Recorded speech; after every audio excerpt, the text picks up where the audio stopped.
Hey, everybody. Patrick Connor here, and welcome to the Knuckles and Gloves podcast. We're here to do the International Boxing Hall of Fame episode. We do it every year, at least every year for the last few years. And the last few years, I've luckily been able to, with my buddy Aris here, make some picks for the International Boxing Hall of Fame. But we're here to, I guess, brag about the fact that we get to pick right, Harris. So yeah, we're here to discuss the ballots though. How's it going, dude? It's going great, my man. Like you said, we just got done voting not too long ago, and next year is going to be a big year for the Hall of Fame, and I'm excited for it. I'm excited to see who's going to be inducted. I have a couple of names I have my fingers crossed for, but regardless, they got three classes going in next year, so this is the most jam-packed it's ever going to be. I'm hyped. Man, you're not lying whatsoever. It's going to be massive, dude. And obviously because of the pandemic, they've had to cancel the last few years, which has been crappy as hell, especially because the 2 years ago was going to be my first year to go and whatever. And nothing we can do about it now, but they're going to make it a massive three for this coming year. And it's going to be huge, dude. So every year, on Halloween, it's like, that's how I remember it. Halloween's not just Halloween, but Halloween's also get your ballot in day. So get your ballot mailed out day. So I almost missed the deadline once, long, talking way over a decade ago. And I think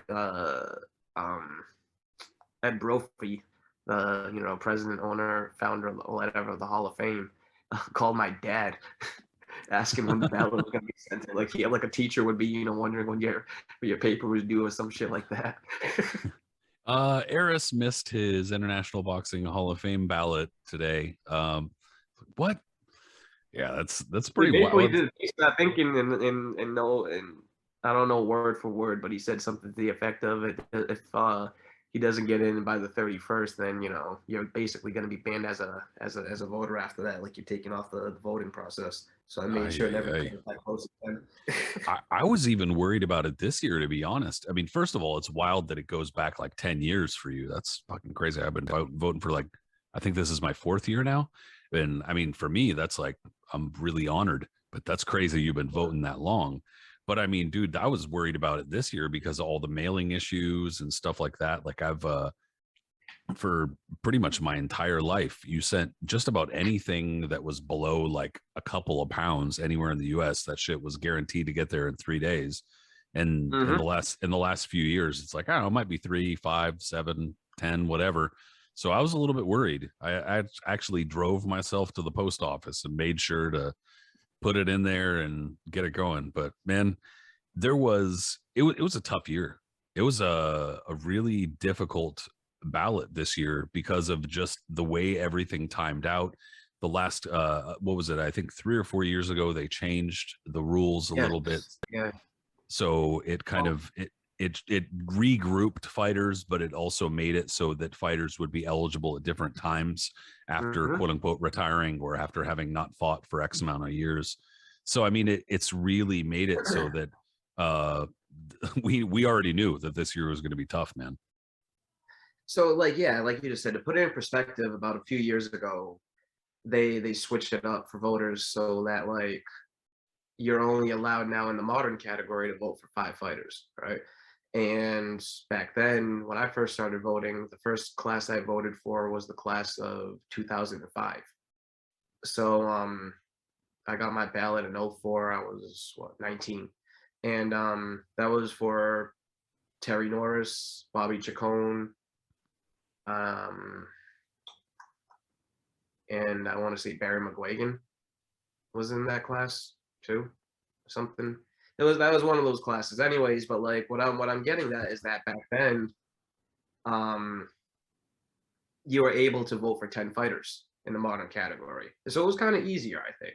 Still difficult. There was a lot of names to pick through, and to narrow down 10 guys out of a list of, I don't even know how many, I never counted, but like out of the list that they give you, and to narrow it down to 10 guys is not easy, man. Unless if you're doing your due diligence, not just going by name value and who you recognize first and memories you have of them or whatever it may be. But like if you do your due diligence and you're studying and going through that and nitpicking and going through each one, you know, it was different. And not only that, like you mentioned, they were taking other fighters who were sitting on the ballot for a long time, moving them because they, you know, careers and different eras that they fought and stuff like that. So for my part, I actually voted for what guys that would be considered old timers today.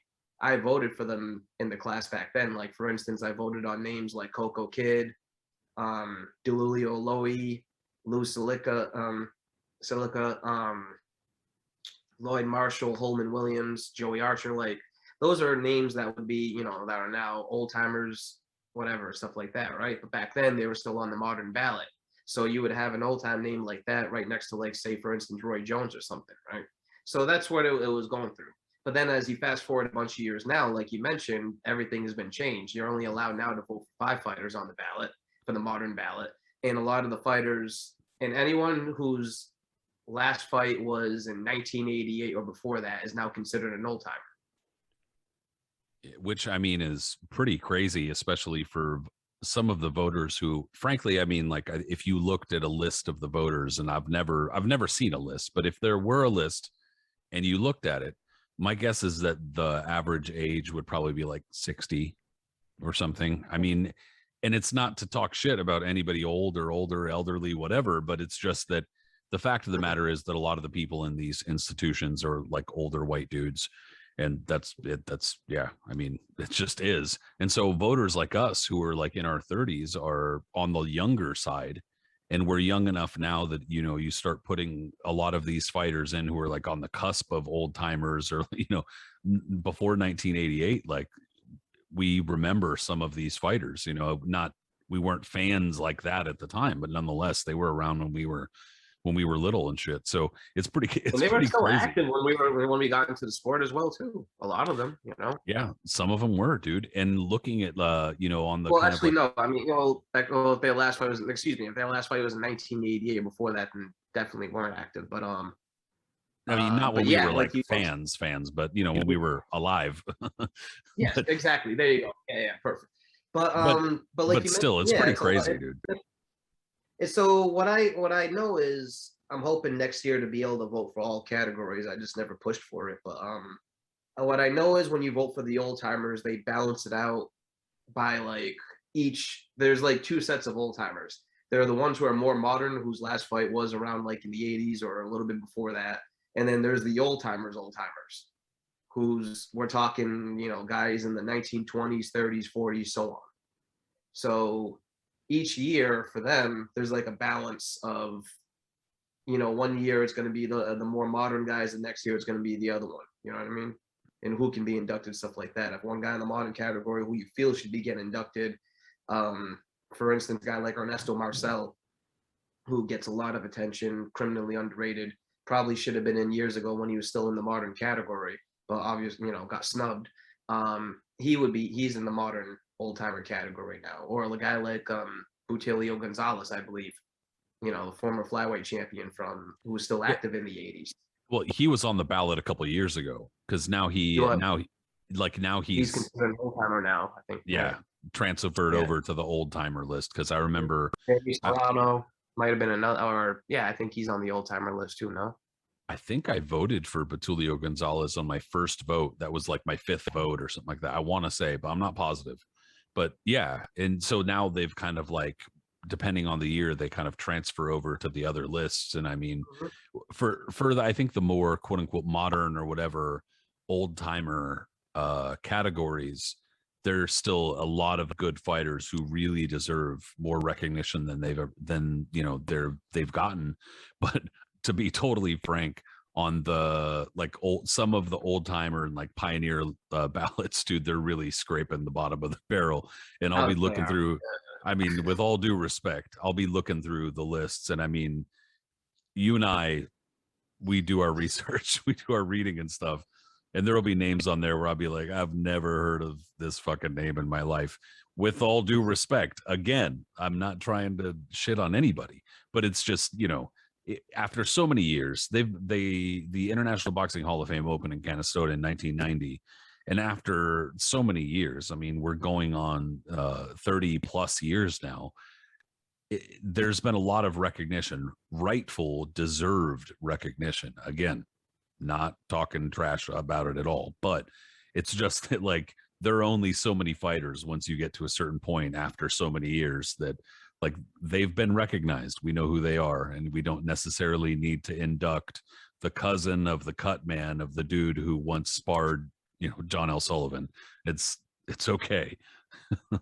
But then again, I don't know. You got a piece of the barn from the Sullivan fight. So the depths of depravity when it comes to fandom and when it comes to recognition is there's no bounds. And I would buy more shit too, man. Like I almost offered a price because Lou DiBella had an old Billy Conn passport that I became obsessed with, like shit like that. Totally. Well, some of that quirky shit's fun though. I mean, people can collect cards and magazines. I collect magazines and stuff, of course, but some of the more fun stuff is like the really obscure or weird stuff. I mean, I'm still got my eye out for that pocket watch collection from Nat Fleischer to Papa, even just a couple of them or something. But look, dude, we're here to talk about the ballots for the International Boxing Hall of Fame. And for this year, who was the first name that to you was like, there's no question, I need to pick that name? I think that's consensus for everybody would be Roy Jones, easily. He was the newest name on the ballot for this year. And I don't know when his last fight was. I'm assuming it was I don't think it was 5 years ago. I think it was less than that. But the Hall of Fame, as should mention, another rule that they changed for the modern category has been that they changed the age, the years, in terms of how, like, before it used to be 5 years before right, yeah, and now they've changed it to 3 years. I think it is, right? So yeah, exactly. It used to be 5, so it was like give a little bit more of a cushion. So now it's like some fairly recent fighters have been getting on right away, and I think they were doing that too, just to get like more big names on the ballot quicker. I'm not,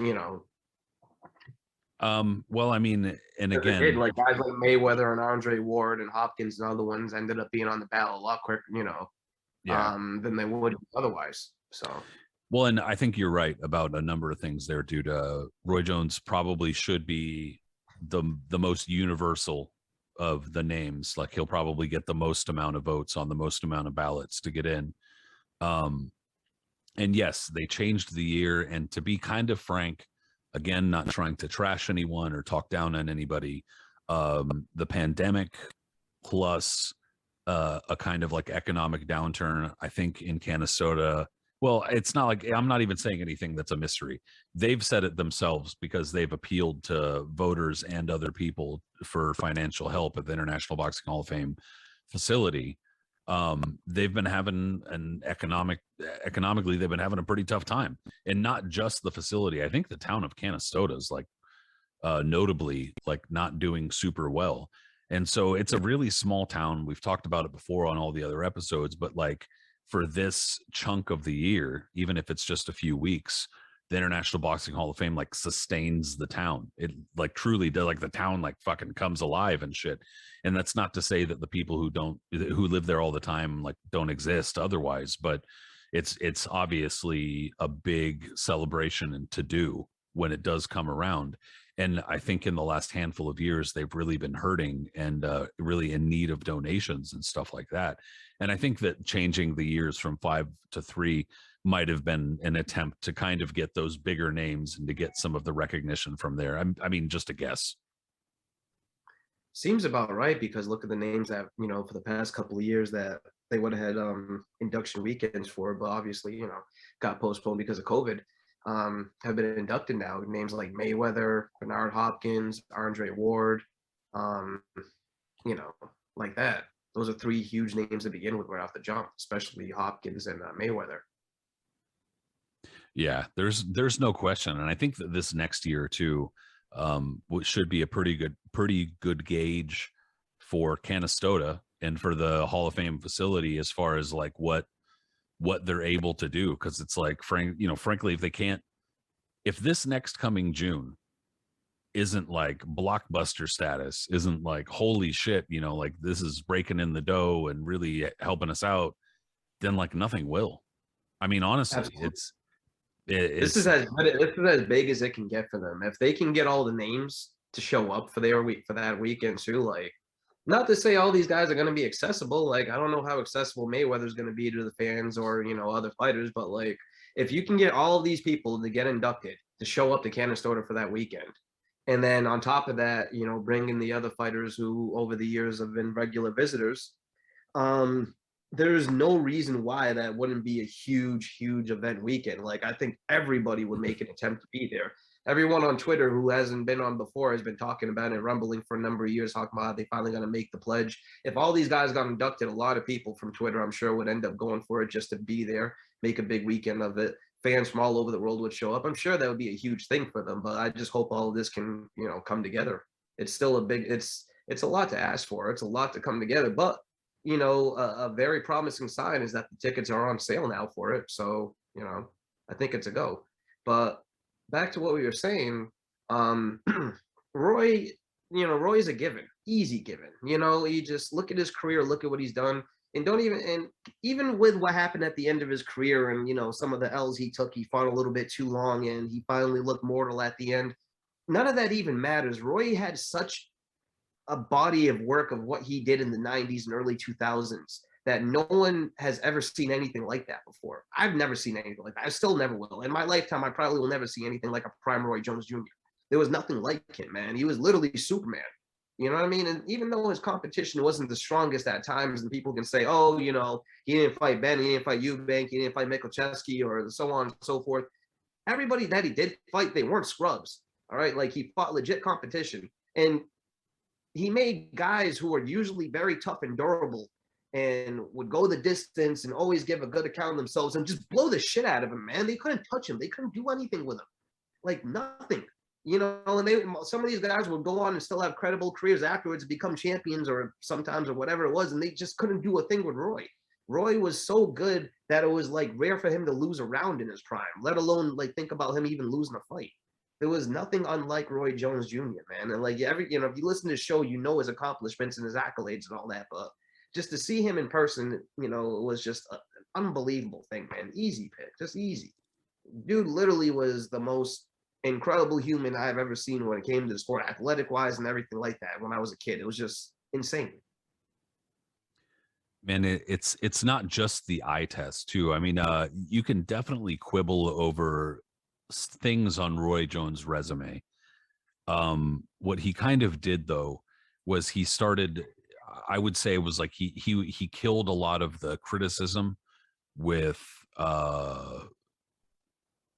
quantity. He definitely has some gaps in his ledger for sure. You mentioned some of them. I wish that he would have made a more earnest effort, for instance, to take on Darius Michalczewski. I feel like he would have won.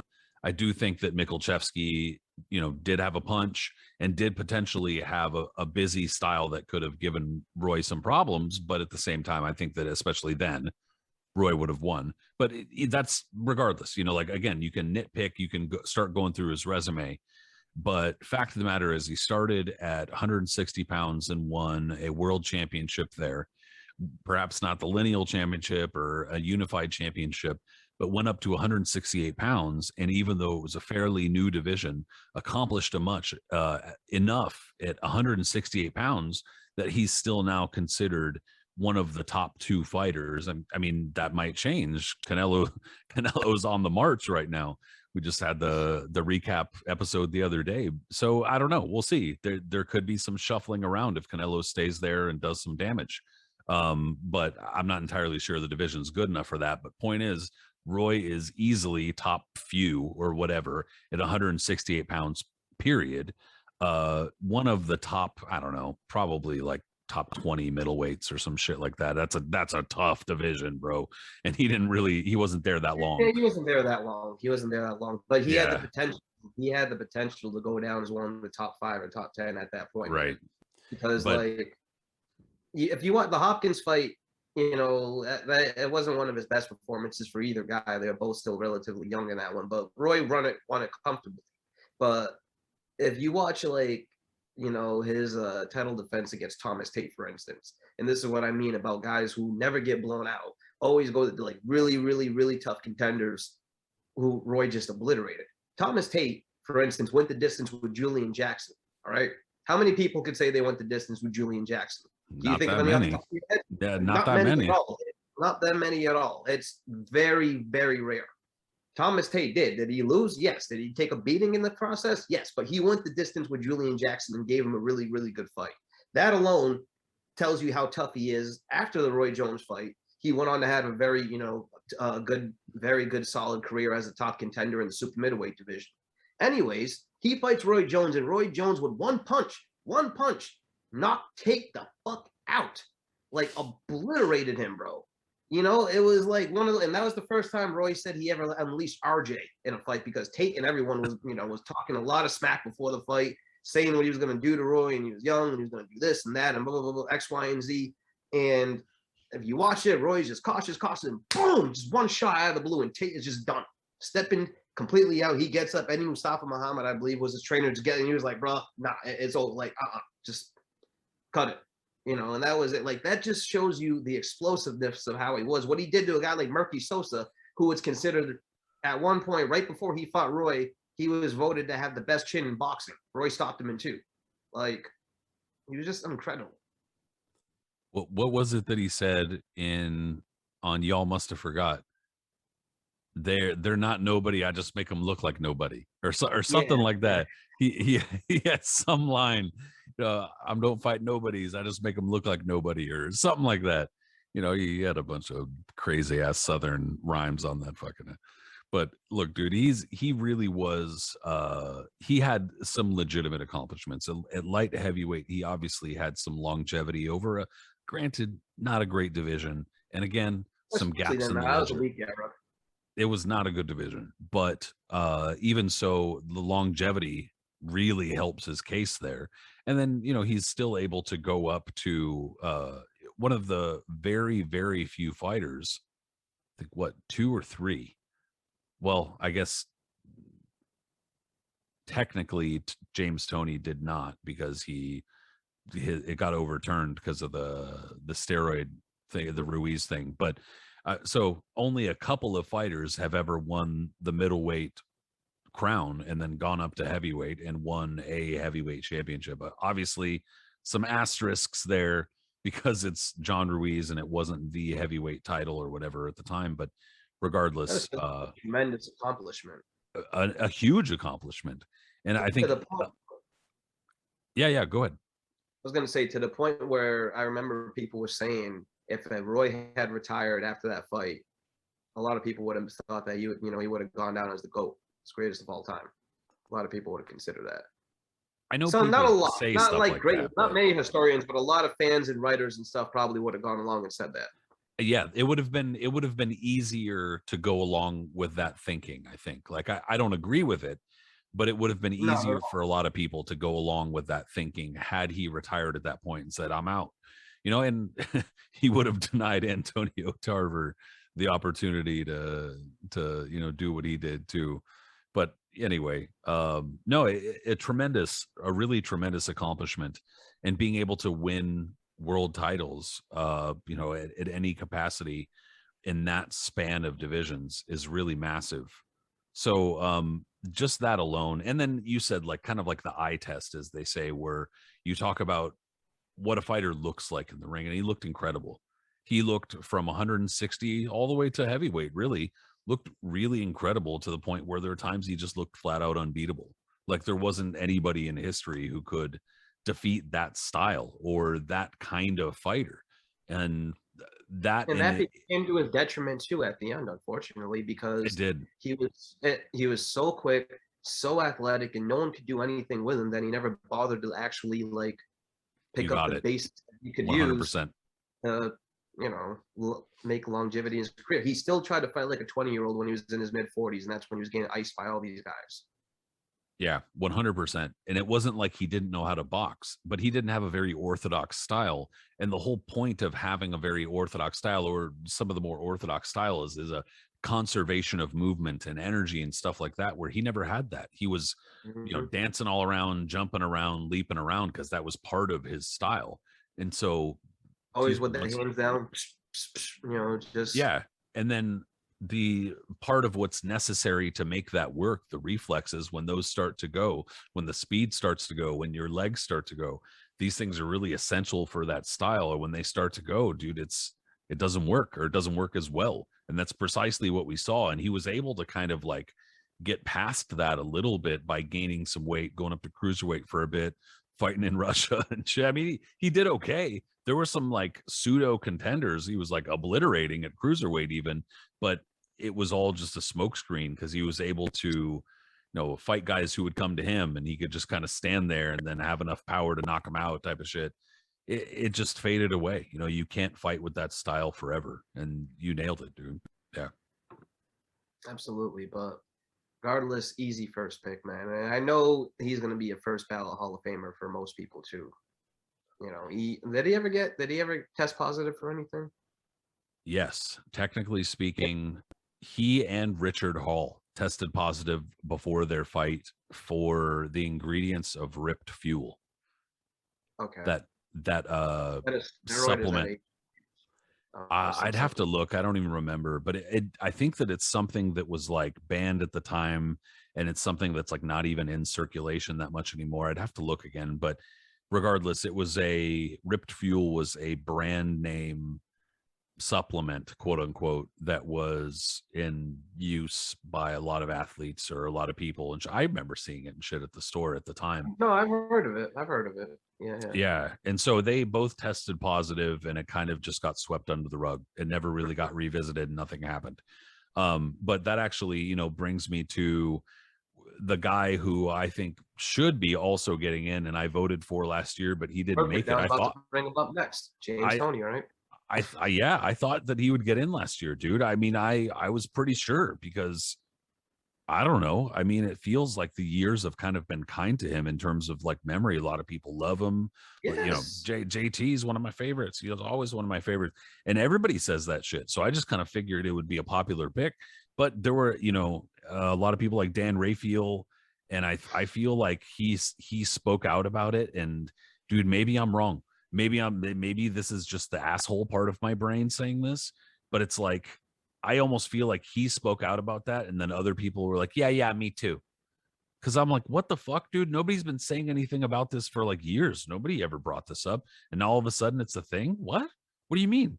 But whatever. I mean, we already had our steroid and performance enhancing drug conversation with the whole Canelo plant preview. So I think my thoughts on it are pretty clear. It's a pretty stupid conversation, and I'm like not even factoring it into my picks whatsoever. I felt James Toney was.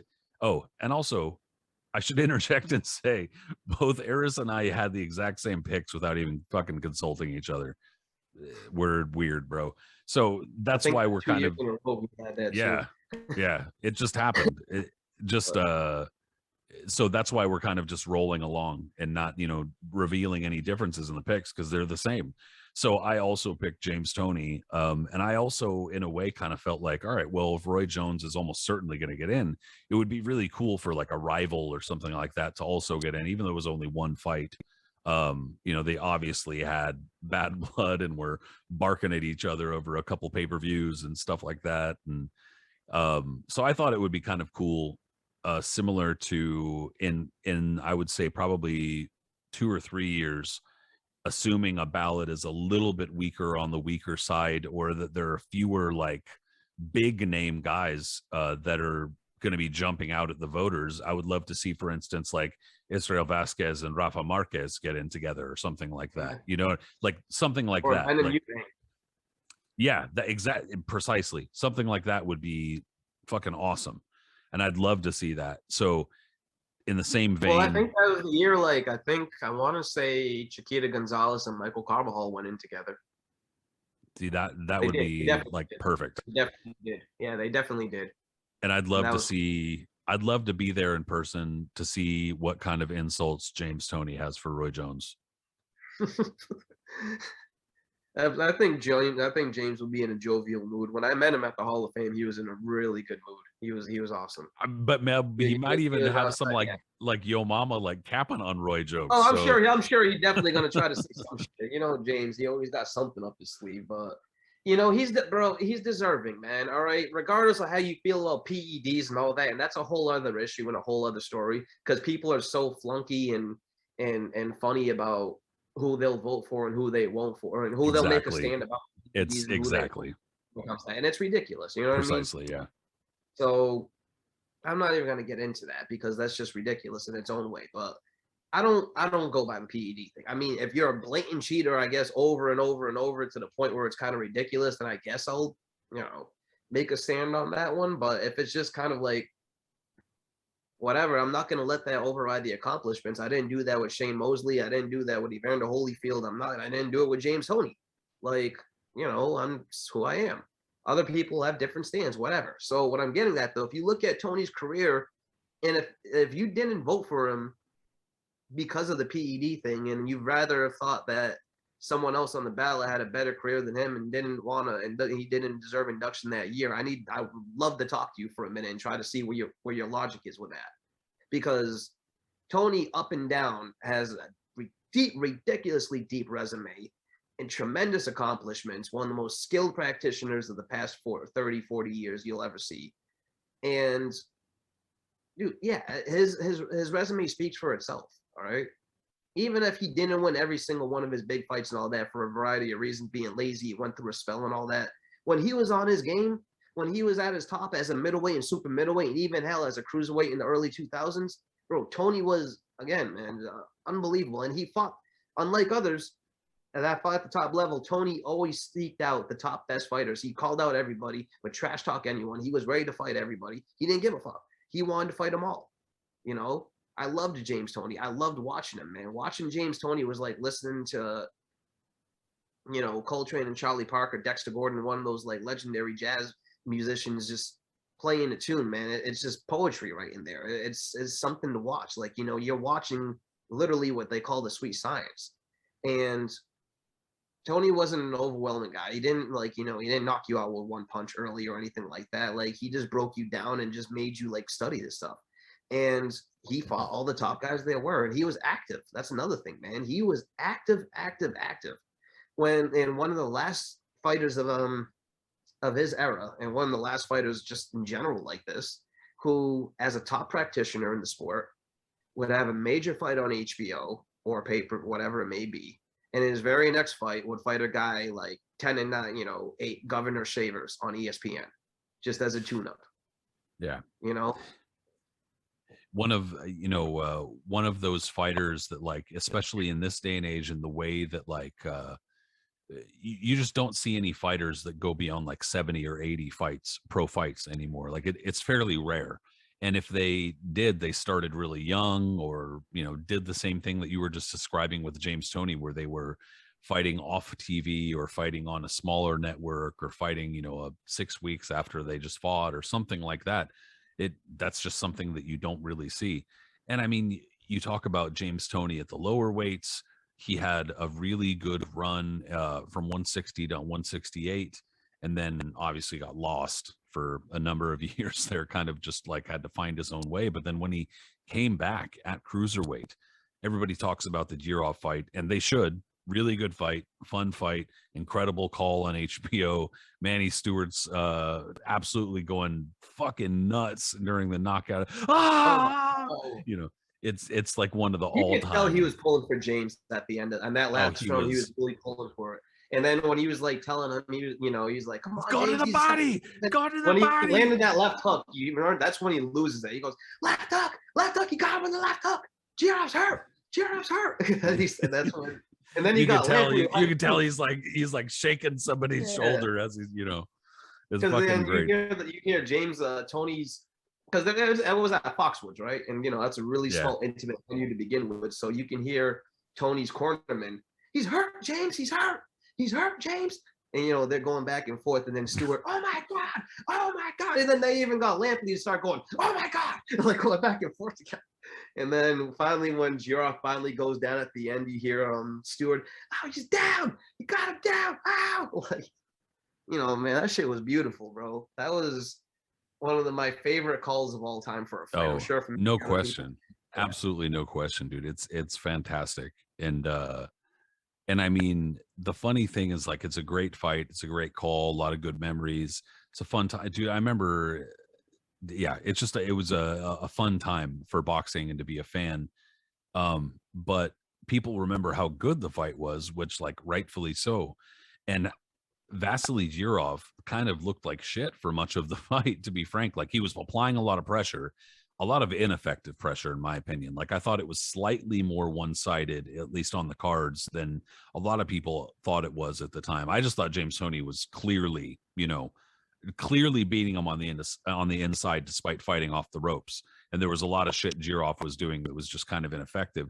But regardless, it was super fun, and his constant pressure really gave it, at the very least, the appearance that it was like nip and tuck and shit like that. But beyond all that, Vasily Yurov was number one undefeated. He had held the title that Tony won from him for, like, I don't know, like 5 or 6 years or something like that, dude. He'd held it for a long ass time, and he had already cleaned out that portion of the cruiserweight division at the time, kind of like clearing away for a brand new, like, iteration at cruiserweight, especially with Don King in the mid 2000s and all the dudes that he had at cruiserweight. And Yeah, you're so, like, it's easy to dismiss Vasily Yurov because, again, he Oh, and looked kind of, also too, man, you should he has to be mentioned. He was the Olympic gold yeah, medalist, and I think he won yep, the Val Baker.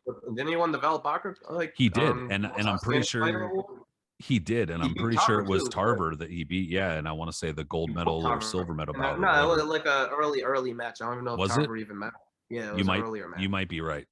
But regardless, I do know he beat Tarver, and I know that he was the gold medalist, and he was, I mean, like, his style was, I think, easy to dismiss because he was kind of like a put his head down and throw type of guy, not unskilled, but yeah, I mean, just easy to dismiss, but a lot better than I think advertised in that regard. So anyway, like, dude, James Toney, he's definitely deserving in my book, and he was a guy that I thought would get in last year and just didn't.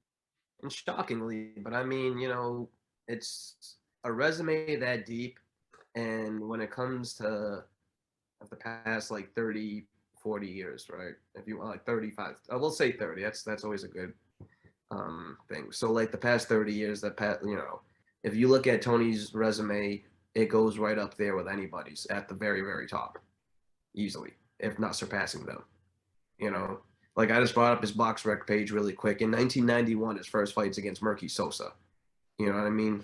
And then he moved, and like which is crazy in itself because Sosa was undefeated at that point, and everybody will tell you was an absolute animal. You know what I mean? A guy who never won a world title but gave everybody hell except for Roy Jones. A good And puncher, yeah.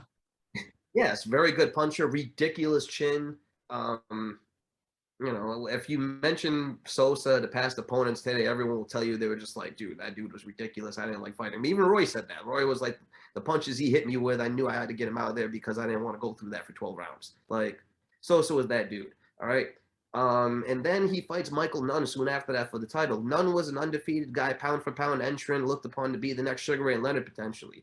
By 1991, he leveled off a little bit, but he was still one of the top guys in the world. And Tony was getting his ass whooped the entire fight. You know what I mean? Until he finally landed that Hail Mary punch and, took Nunn out. His first offense is against Reggie Johnson, bro. Reggie Johnson is criminally underrated today. Not a guy who's like remembered as one of the top names from back in the day, but like he was a very, very good fighter who was a very skilled practitioner, And hurt middleweight him. champion. Yeah, dropped Tony. And made him for a very tough, very, very, very close fight. And also an incredible nickname. Too sweet. What was Sweet Johnson. Yeah. Sweetness, right? It was just Sweet Johnson. Reggie Sweet Johnson. Yeah. That knockout of William Guthrie too was ridiculous. Oh yeah, dude.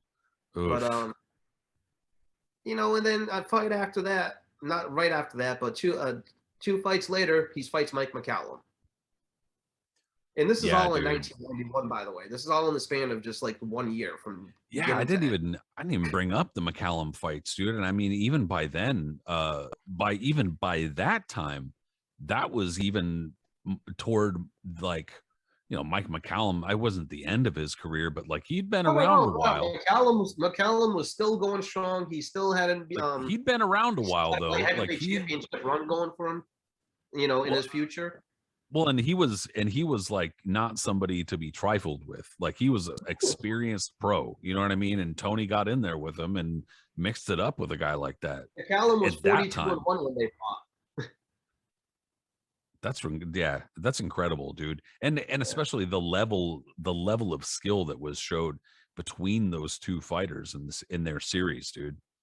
Amazing. Oh, it was incredible, man. Because Tony was trained by Bill Miller, Detroit disciple, one of the very old school trainer, came up and just one of the guys who taught Tony all the tricks of like the old tricks that a lot of fighters don't really use today and don't really study because no one can be bothered to look at film that's not from that's earlier than the 80s. So Bill Miller made sure Tony studied all these guys. Like Bill Miller came up, he's friends with Ezra Charles, for instance. So he had him studying all these techniques, the fights, the movements, everything like that. And it was, you just see that when you look at Tony, you see a throwback fighter. All the movements he did. And one of my all-time favorite performances, regardless of anybody, was Tony's fight against. I'm sure you would agree with this. Is when he moved up to super middleweight and decimated Iran Barkley. I mean, obviously Barkley was tailor-made for him, in his style. But the way, bro, those highlight videos that are on YouTube, man, it is incredible to watch, bro. It was like Tony just cut him to ribbons in the way, the slipping, the sliding, the angles he was using, his footwork, the combinations. It is the most beautiful things. It was incredible to watch, man. A thing of beauty, absolute beautiful, man. Tony was at his peak at that point, and at that night. The way he decimated Barkley, he would have been hell for anyone at middleweight and super middleweight in history. Anybody. Well, and it's also like timing wise, dude, you have to like anybody dismissing that has to remember that like that was not that long after Iran Barkley took out Tommy Hearns, dude. Like, I mean, that I think is probably one of the craziest things to me is that some of these fighters were not separated from like these like classic era of like middleweight and super middleweights that a lot of us might think that James Toney and Roy Jones were not that many years away from what was going on with the Four Kings, or however you want to describe them, between Hagler, Hearns, Leonard, and Duran. There really weren't that many years separating what was going on between some of these fighters. So I mean, Hearns was still active. Hearns was discussed about fighting Roy Jones and James Toney on numerous occasions in the 90s. Yeah, I remember you sent me that interview where he's talking about it, and it's like, ooh, Tommy, don't do it. But yeah, it's even Ray was talked about it when he came back. When he came back to boxing, there was talks about him fighting everybody from Roy Jones to De La Hoya. It always happens. So yeah, you're totally right. They weren't that far apart. The 90s is kind of a long time ago now. Well, and it seems like it was like a very separate era. It's just that it wasn't as far, it wasn't that there wasn't that much time, as much time separating as we might think. But, going moving along on the ballot, I was going to say that the pick on the ballot that I actually had like kind of wavered on and wasn't really sure I was going to pick him. And not because of anything he did wrong or anything like that, but just because I feel like there are kind of some asterisks on his accomplishments. And that's actually Miguel Cotto. I thought that Miguel Cotto is, not undeserving, but that it's a fairly strong ballot. And I kind of like had to like almost justify it a little bit. But, you look and you see a unified welterweight champion, you see a lineal middleweight champion, like that alone with one fighter having accomplished in, a middle or the welterweight and middleweight championship. That's a pretty strong argument. Very, very. Some people would say, oh, Martinez, the guy he took the title from, Sergio Martinez, was already damaged and whatever it may be, but still, that was huge for Cotto because no one thought that was going to happen. Everybody thought that right, exactly. Martinez would still blast him even with bad knees. Cotto decimated him. Cotto looked really good as a middleweight, actually. Not even gonna lie. Yeah, that was like shocking. Daniel Gill, what he did to Daniel Gill was really impressive too. But I voted for Cotto. I voted for him last year as well. Again, I think his resume is as good as it gets for the past 15, 20 years for a top guy. He didn't really duck much competition. He fought who was out there. There's a few, he didn't win every big fight he was in, but he was never like blown out in them either. You know what I mean? And the guys that he ended up and the guys that he did beat, he had some big names on his record. He ended up beating Margarito in a rematch. He beat Shane Mosley, he beat Zab Judah. Like you mentioned, he moved up to beat Martinez for the middleweight championship. Like Cotto has names on his resume, and overall, from wins and losses and everything like that, man, from the beginning of his career, because he was never really coddled either when he was like brought up as a prospect on HBO and various pay-per-views. Like Cotto's resume is as deep and good as it gets for me, and that's what combining that with his accomplishments, I think that he was worthy over. And it was, and for me, like Cotto and Tim Bradley are the two guys that I've kind of had been going like back and forth with, like head to head a little bit. And Cotto, I've just kind of pushed ahead in terms of just more so because of that. Yeah, dude. There's even with Cotto's bigger loss, probably being the Margarito loss. There's obviously for a lot of people a massive asterisk on that as well. There isn't for me personally, but I understand it. Like I understand the suspicion. I understand being suspicious that Antonio Margarito loaded his gloves or whatever you want to call it. But regardless, yeah, he obviously has a very good resume, like you said, especially for the last 20 to 25 years. And now that he's been retired long enough, it's like I got to see pretty much his career from start to finish. Like, I came on as a fan, as a hardcore fan in time to catch the beginning of his career and then the end of his career. And so I think that that's at least kind of remember cool when he had hair. Yes, I remember actually I literally was just thinking that when he took on Lovemore and Do, and he actually had he had the braids. Yeah, he had cornrows and he got them all fucked up because he got beaten up a little bit during that fight. Like I remember watching that fight too and thinking that at the time and not shitting on him at all, dude. In his prime, and Do was a tough dude, but he kind of just like almost like Sakio Bika'd him, like just like roughed him up, like pushed him around in the clinch and was like cuffing him. Yeah, he needed it. Like yeah, exactly. It was the kind of fight that like a young fighter really needs, and he got it. But that was his last fight actually. Before looking at his box rec, that was his last fight before he fought Kelson Pinto for his first title. But I remember that. These guys were a little bit smaller, or they weren't like they were tough names though. They were good veterans. He was built up almost like De La Hoya to a degree. Like De La Hoya, when he was first being brought up, he wasn't coddled, but people would also say, oh, he's fighting guys a little bit smaller than he is, so they're not going to give him like massive trouble, even though they're tough guys like Jorge Paez, Troy Dorsey, things of that nature. Well, I remember it was I think it was Kelson Pinto and it was Muhammad Abdullayev. Both of them had defeated Cotto in the amateurs, and Cotto's loss to Abdullayev had been going around, like a video file had been going around for a few years, and everyone was like, oh, look at Muhammad Abdullayev, he's a killer and all this type of shit. And of course, looking back, like he was the one in with scrubs, like he was knocking out scrubs and shit. And so he wound up, getting beaten up pretty good. And Kelson Pinto, I remember Manny Stewart speaking out and saying, oh, I really like Kelson Pinto, but it was like, a lot of people were kind of like, well, he's a tall, kind of lanky puncher. Of course, Manny Stewart likes him. That's his type when it comes to fighters.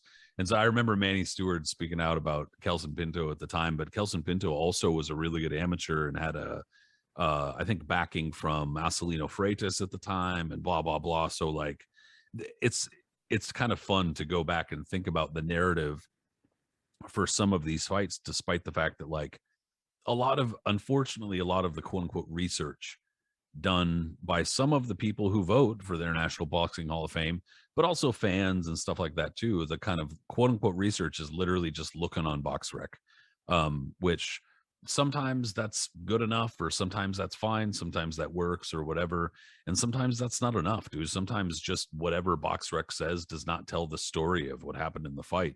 It doesn't tell you that a lot of people were split thinking Kelson Pinto was going to beat Miguel Cotto because he defeated him in the amateurs, or that a lot of people were talking shit because Muhammad Abdullayev was uh uh showcased on Showbox a whole bunch of times before then, and in these matchups where in hindsight he like his opponents were just overmatched, whether they were undefeated or whatever.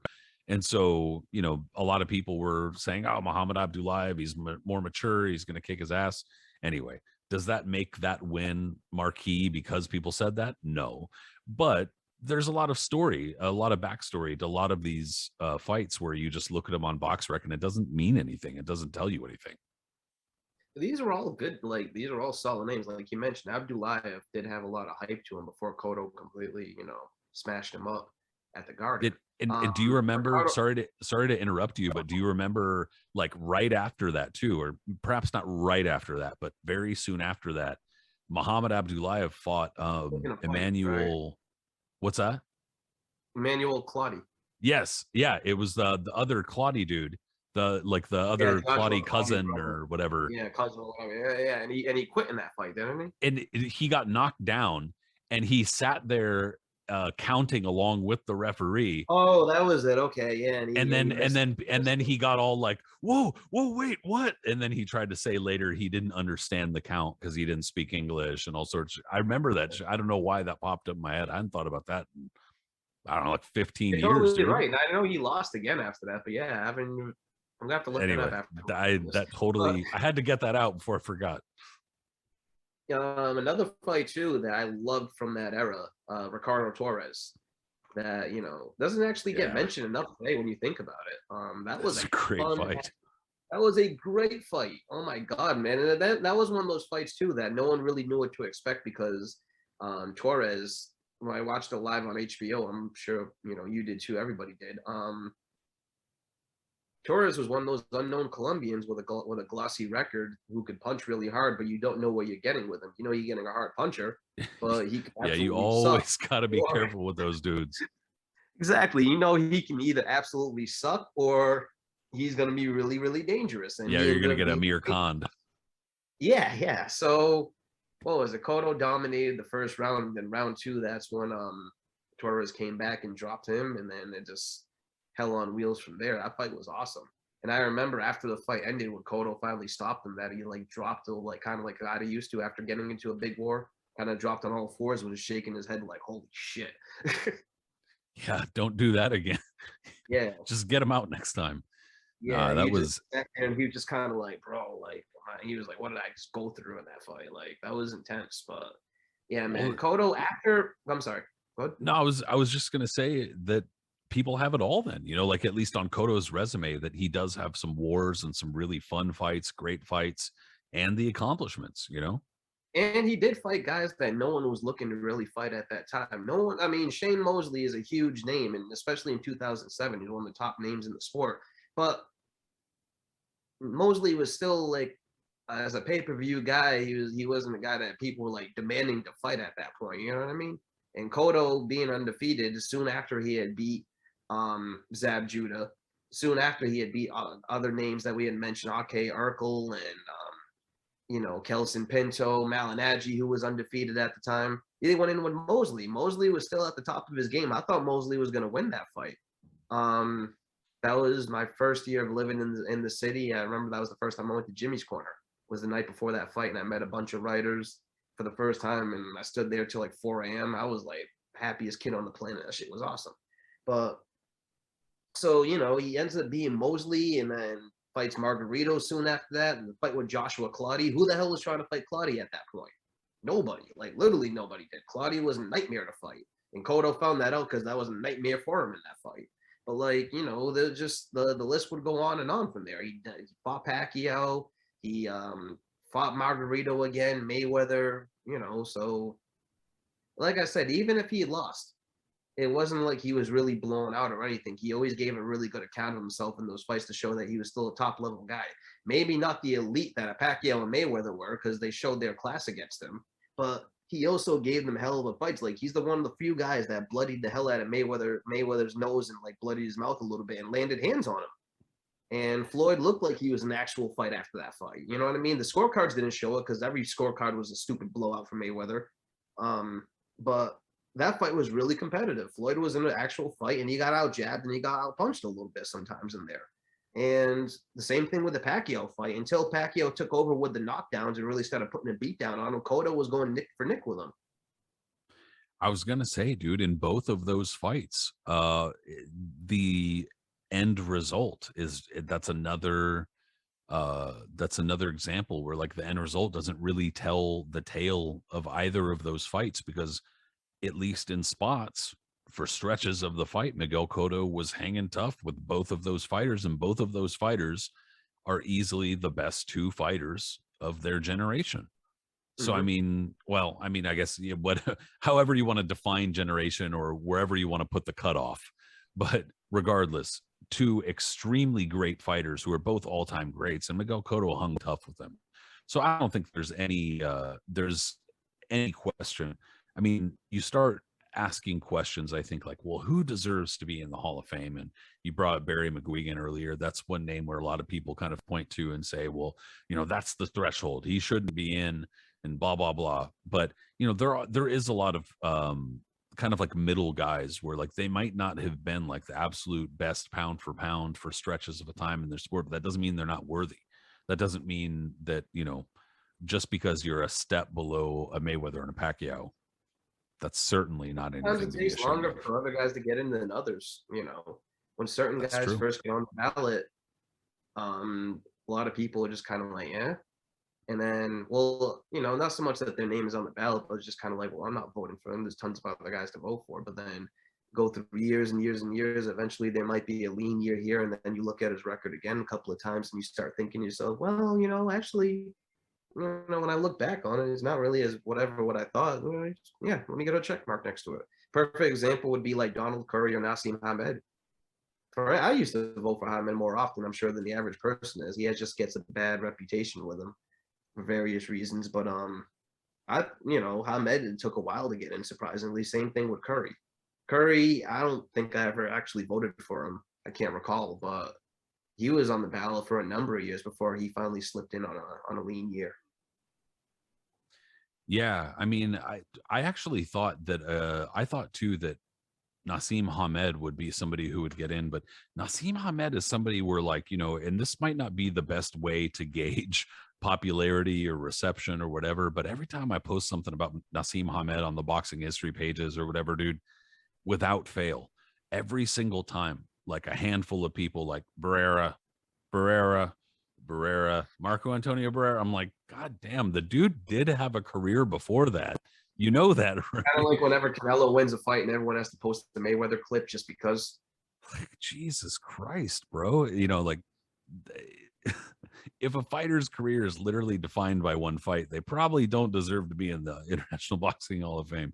But that's not the case here, dude. No, they're, Hamed was one guy I thought would get in too. Miguel Cotto was somebody I wasn't really entirely sure about, but I think the other two fighters are definitely going to be in the mix, but I don't know. I think the other two fighters we picked is like one might have a chance just because he had just enough name recognition at a portion of his career to kind of like get some recognition in the US. But the other fighter we picked pretty much has no chance. But it's definitely a pick where it's like, we had to make it. So the first one that I was talking about is Pongsook like Wong Jung Kim. I got that out of the way for you. I won't make you try to say that. I can say that. Pong's, it's all good. Pong's back like Wong Jung, yeah. Yeah, it's not too bad. You literally just say it how it's spelled, but it is tough to the Western ear and the Western mouth. It ain't easy. Punks look like Wong Jung Kim. Extremely great flyweight though. Flyweight is one of those divisions really deep historically. So it's like, if you're not one of the top 10 flyweights of all time, like, no, you're going to be forgiven. But even so, he had an incredible stretch with the WBC flyweight title, which technically speaking, until it was kind of reunified, was the lineal flyweight title. It went through the WBC title and was unbroken for a number of years.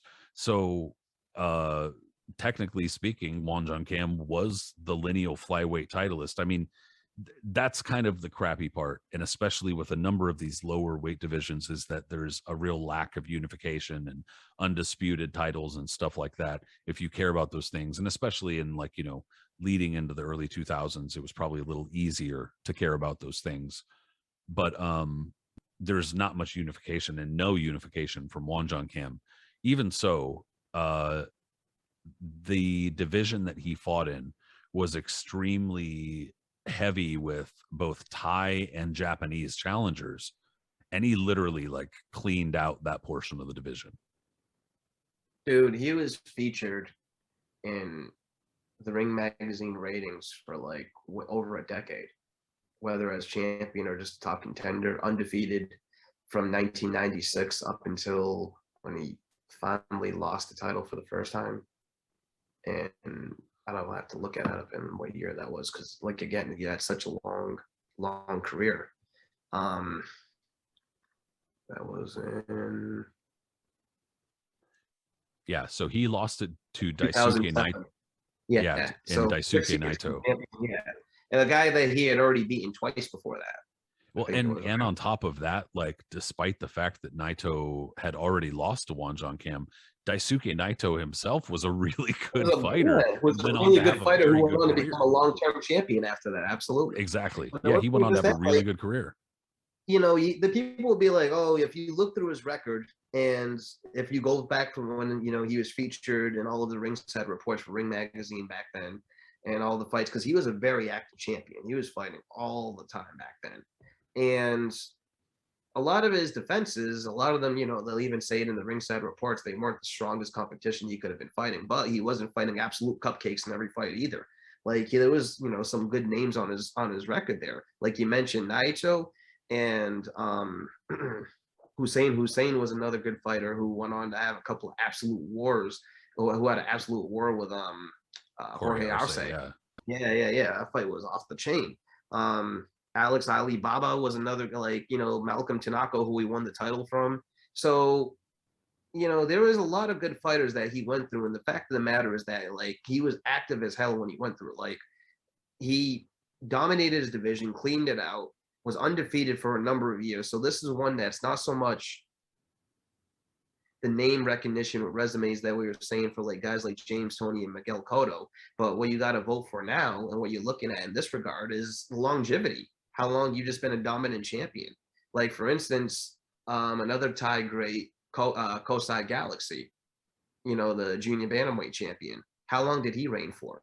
Like, he reigned from the, like, late about 1984, 1985 up until 1991, and never lost his title in the ring, and dominated all of his competition for the most part, right? He got into the Hall of Fame his first year because of that, based on that, not because he had a bunch of major names on his record, and he was a superstar in America because of that, featured on television. It was because of just what he did with his division. If you can clean out your division, become a definite great in your division because of that, a recognized champion, like you said, undisputed lineal champion, well, not undisputed, but lineal champion, guy who beat the man, and held that title for almost around close to a decade, and clean out your division in the process, that alone will get you high regard, to get you on the ballot for the Hall of Fame and get you inducted. But on top of that, after he looked like he was washed when he finally lost the title to Naito, and then he, struggled for a little bit, he came back again, and he was able to beat the, Koki Kameda, who in the early and mid 2000s of the Kameda brothers was a very controversial fighter, but a very talented one at the same time. And Won Jung Kim was able to come back and beat him for the belt in a big upset. And that alone, too, coming back after having that long reign, being written off, and then coming back to win the title after against a young champion who was expected to, whoop you, right there, I think, solidifies it. Yeah, there were actually other fighters, too, that he did. So he didn't wind up unifying, but he did defeat, like, for instance, Julio Cesar Miranda, who wound up later on picking up the WBO title. So I mean, like, I know that's not the same. It's not the same as unifying, but the point is that he did fight a who's who of who was available to him in flyweight for the most part during his reign. And it took, when And he was, Edgar Monson, another name on his ledger as yep. well. And Sonny Boy Jaro, when he wound up defeating him in like 2012, 2013, that was a massive, even despite the fact that it was his second reign and it was an unexpected reign, that was still a massive upset. And so that even, I think that alone kind of tells you that there was at least some basic recognition and acknowledgement that Pongsak like Wan Jong Kam was a very good fighter.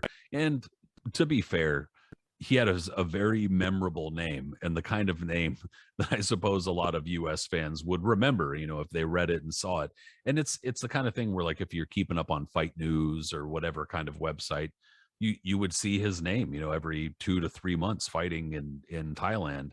And he was So also actually a favored fighter of the Thai royal family too. He fought at like that whatever that palace is. I don't remember the name of it off the top of my head, but he fought there a whole bunch of times.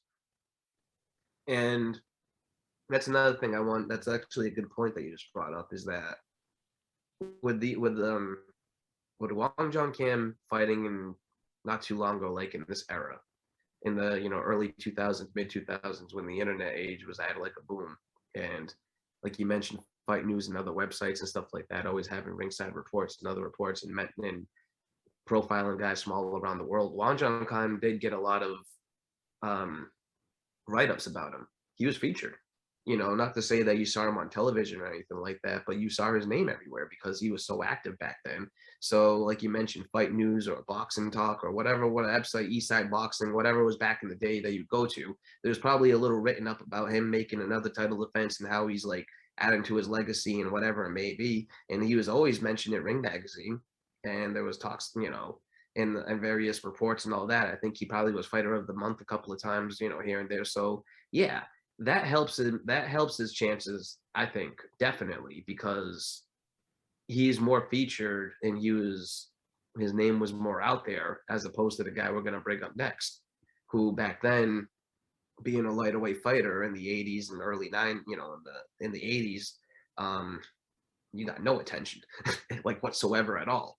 That trend didn't really start to change up until probably the early 2000s. You know what I mean? Like flyweights, if you're an American flyweight and you were talented, I mean, that in itself was really rare back in the day, very, very rare. But if you were like, in that division, junior flyweight, and you're American and you were talented, they would you eventually would probably get featured on a station. Like Danny Romero was featured on HBO. He was the first American flyweight that I think actually was ever televised on HBO, and he was the first American flyweight champion in over 60 years.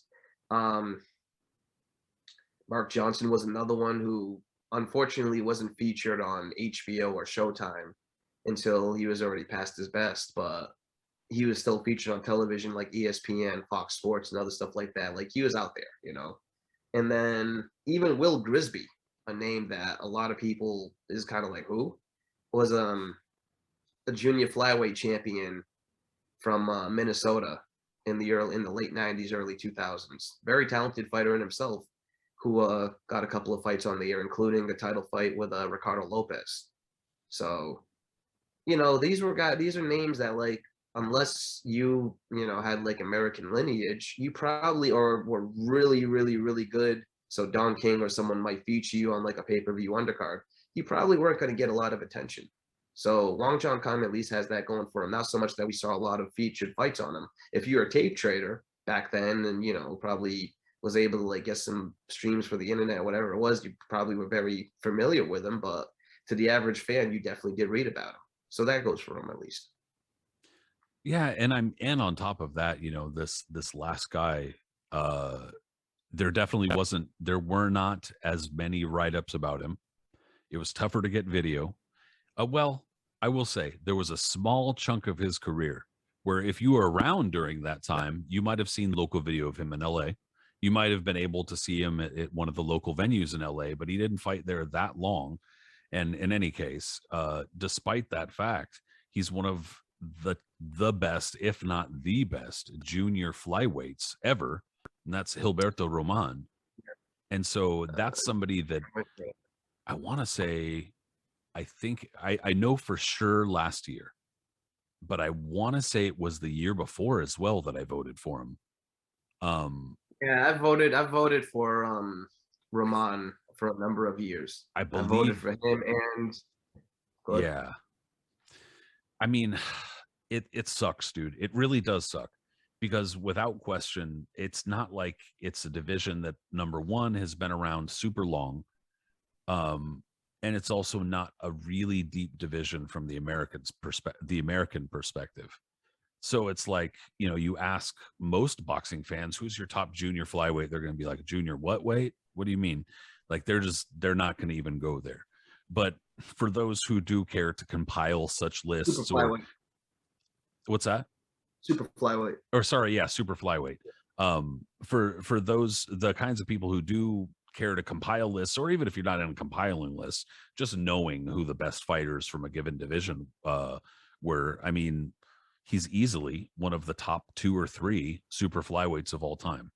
So in any case, just based on that alone, it's like you got to be in. You know, if you're the top like 2 or 3 fighter in division period, you got to be in, right? Absolutely, man. But the thing with Roman too, like you mentioned, he actually he was featured on television a couple of times. I think he had a slot. His fight with Sugar Baby Rojas, I love that name, was I believe on one of the Sugar and Leonard undercards. I don't know, it was either Leonard Hearns 2 or one of them, but he was on a pay-per-view undercard. And so American audiences did get a chance to see him, but that was near the tail end of his career already at that point. But And like he fought at the Olympic Auditorium a handful of yes, he was times, pop. like Yeah, so he was LA definitely Sports in the LA. Arena. If you were on the West Coast and watched fights in the LA area and stuff like that, then obviously you were familiar with him because that's when he was featured. And As along with a lot of those they usually televised stuff in LA locally, like on KTLA or some other local access thing. So people would have been able to, you know, in theory, see it, you know.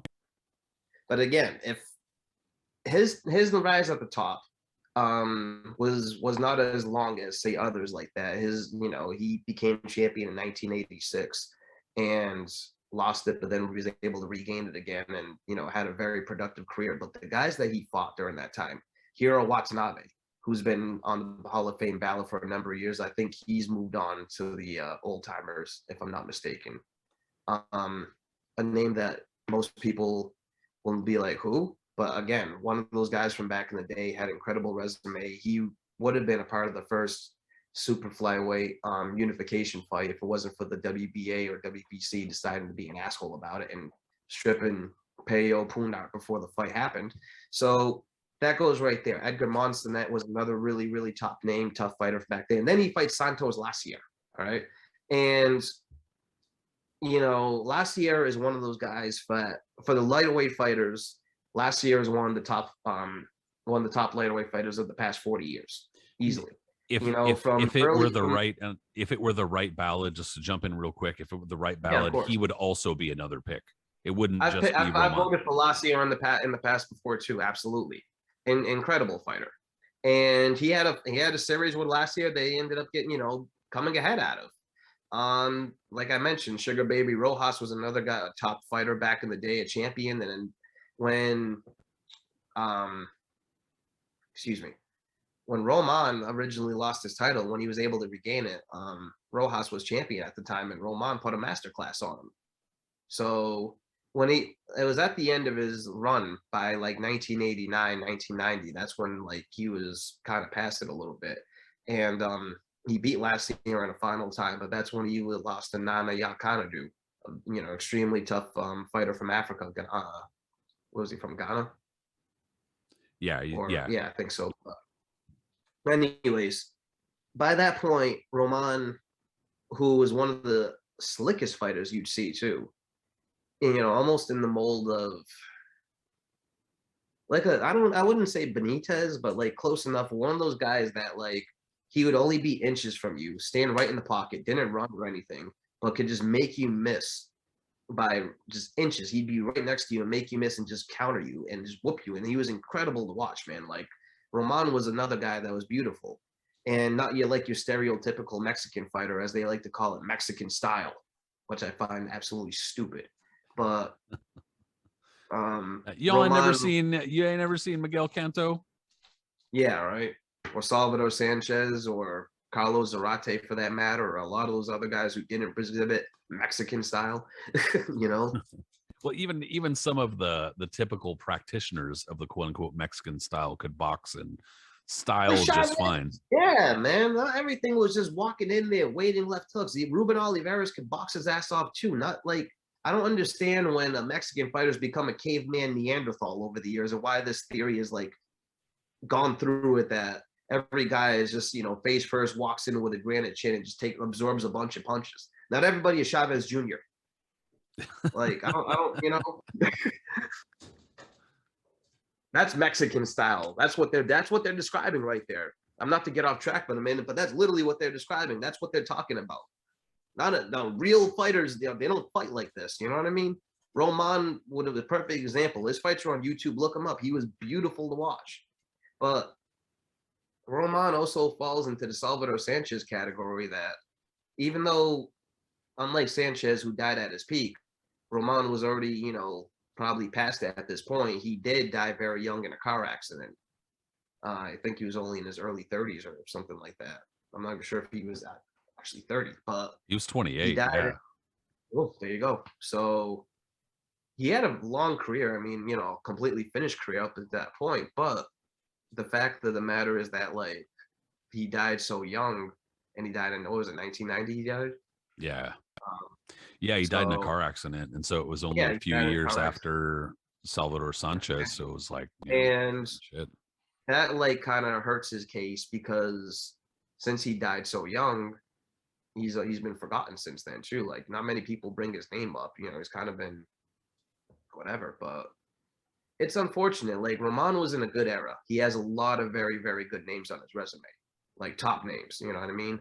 And the fact of the matter is that he was probably the best guy out of that era to come on top of that very deep division is pretty incredible.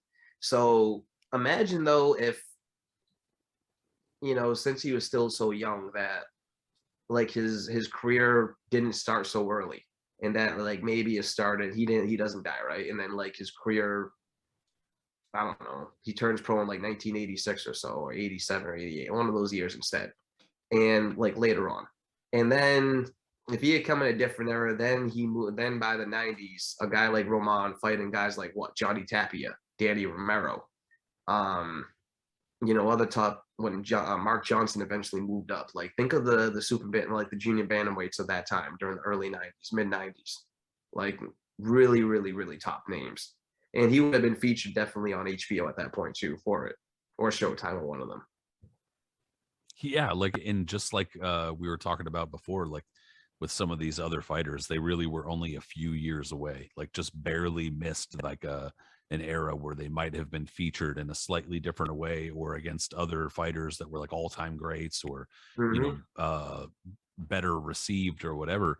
But Roman was a good boxer, a good puncher. He wasn't like a slugger or anything like that, but he could punch just fine. He would have fit just fine on an HBO or something like that.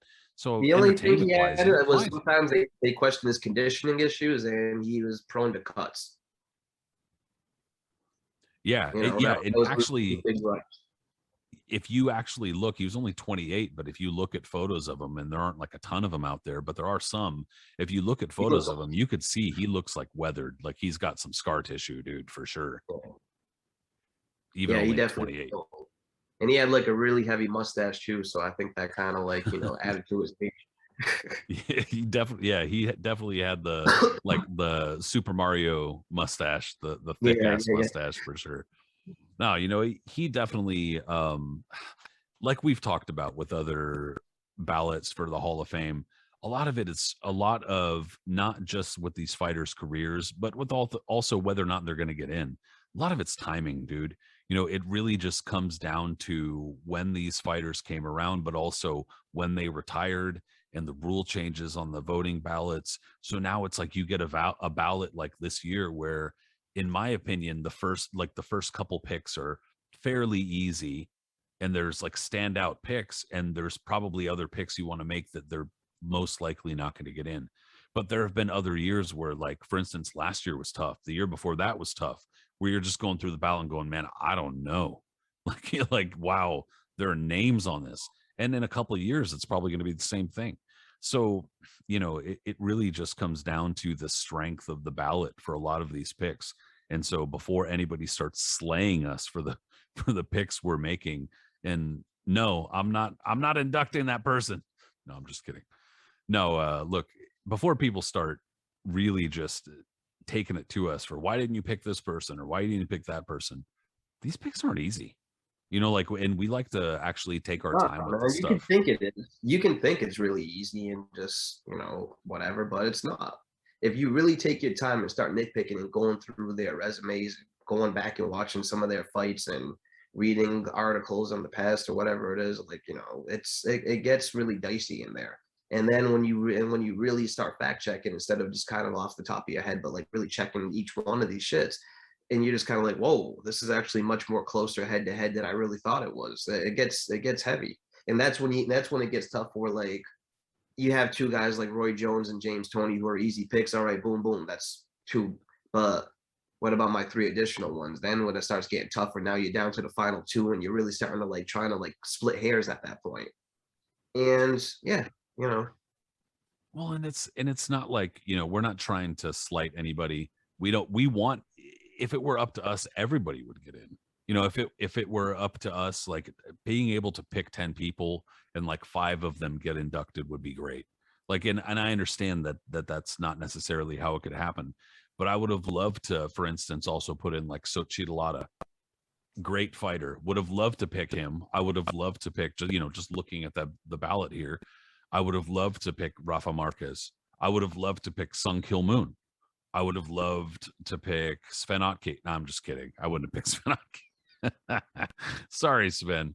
No, but I would have loved to pick Israel Vasquez. I would have loved to, there are a number of other fighters. Tim Bradley's really not that far off either. Yuri Arbachkov, he's a little kind of off the map there, but he's not too far. There are other Santos Lacier, obviously, like we brought up earlier. There are other fighters that I would have loved to also include. We want Calderon, to. one I've looked at for a That's a number of yep. years. A couple of years ago, Michael he was my Moore, 5th pick. Michael Moore is one of those names that I've never voted for him, and I don't really plan on. I like, I'm a fan. I'm a Michael Moore fan. Don't get me wrong, but he's one of those names because of his name recognition, him being heavyweight champion. He can get in a lean year. He's been Yeah. voted for. People I've seen on the Twitter timeline, people posting their votes. That, there are some that I voted for him, and there's valid reasons that they posted for us or whatever. So I mean, Yeah. I I could mean, I see get him it. someday. Yeah. Yeah. Rocky Lockridge And I is get it. another guy like that too.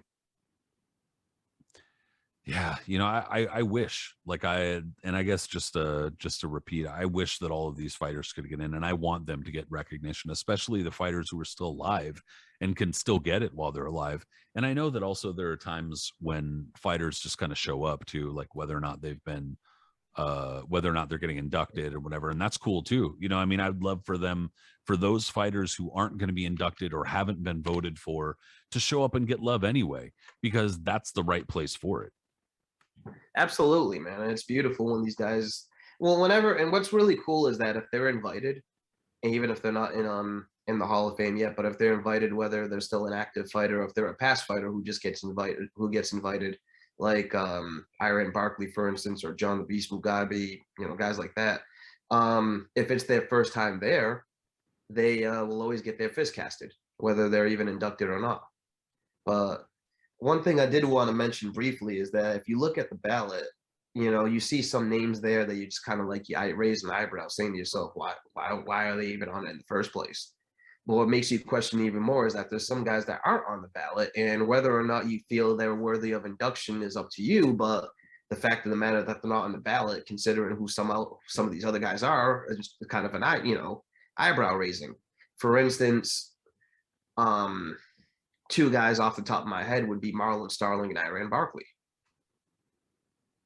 Simon Brown is another one too, for example. Not to say again that these are guys that should be in the Hall of Fame. That's open to whoever, but they're definitely what they're accomplished and what they did in their careers are definitely worthy of at least being on the ballot. Well, and I mean, to me, just to kind of respond fairly briefly, to me, it just seems kind of funky because it's not always consistent as far as who gets on the ballot and not, or why.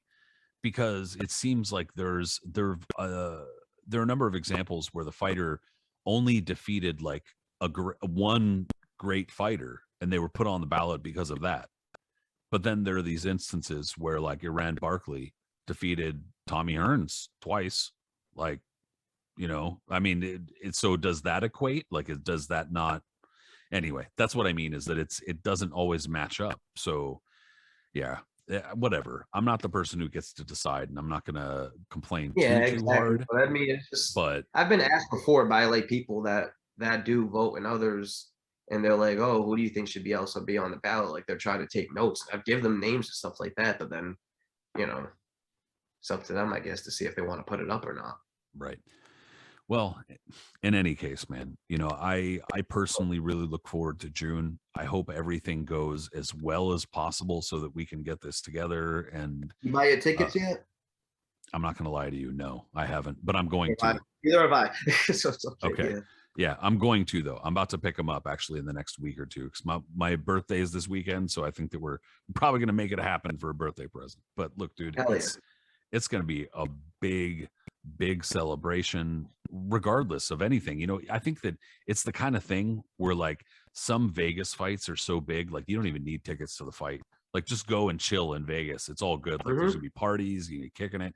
And it's like the same kind of thing, dude. If you don't have tickets to the actual Hall of Fame celebrations and stuff like that, dude, even if you went and hung out, you'd probably still have a really good time for the weekend or something. Absolutely. But I don't know. I'm looking forward to it, and I really hope that the inductees this year I know they'll be worthy, but I hope that they're proud. For sure. Well, I know we will be, man. Watch them, but everybody that goes and gets inducted are just like they always, you can just tell, man, they're awed by the moment. They always are. Even ones that are like major celebrities and like big deals and stuff like that. Just the whole atmosphere and knowing that their fist, their photo, they're among immortals now with everybody else is like a big deal. It hits them. Totally. They get it. Yeah. One before we get out of here, one name I wanted to drop, and somebody that I'm really hoping that I get to meet in June is Edgar Joffre. My buddy Chris Smith, who I've known since he was not even old enough to drink, through the Max Boxing message boards. We met in Vegas, and he's hung around, and we've gone to fights and stuff like that.